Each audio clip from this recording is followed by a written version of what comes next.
পদ্মার ধুধু বালুচরে সবুজ ফসলের সমারোহ।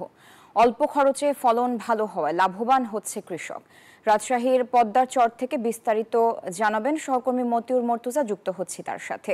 মর্তুজা, চরাঞ্চলে কোন ফসলের আবাদ করছেন কৃষকরা, কি বলছেন তারা, জানাবেন বিস্তারিত।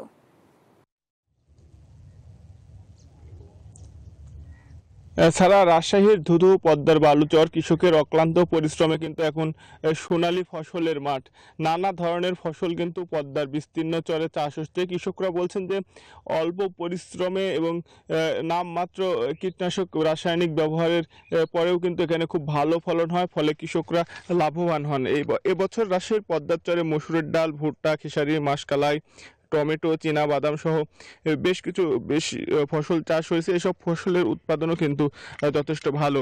আপনি দেখবেন যে ভুট্টা গাছে প্রচুর পরিমাণ ভুট্টা ফলেছে এবং কৃষকরা বলছেন যে প্রচুর ফলন এখানে কিন্তু হয় এবং এর পাশাপাশি যদি পরিবহন ব্যয় কমানো যায় তাহলে কিন্তু কৃষকরা আরও বেশি লাভবান হবে বলে কিন্তু তারা জানিয়েছেন। আর কৃষি বিভাগ বলছে যে কৃষকের সাথে নিবিড় সম্পর্ক স্থাপনের মাধ্যমে, প্রশিক্ষণের মাধ্যমে আরও যেন ভালো ফসল কৃষক উৎপাদন করতে পারে, যেন কৃষক আরও বেশি লাভবান হয়, ফলন বেশি হয়, সে বিষয়ে তারা কাজ করছেন।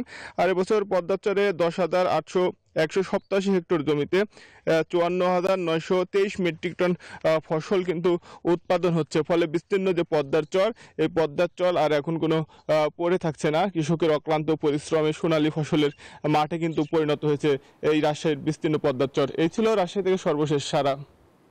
মর্তুজা, আপনাকে ধন্যবাদ। বান্ডেল থাকলে প্রতি সেনমানিতে টাকা বাঁচবে। বিকাশ সেনমানি বান্ডেল কিনে জিতুন প্রতি লেনদেনে।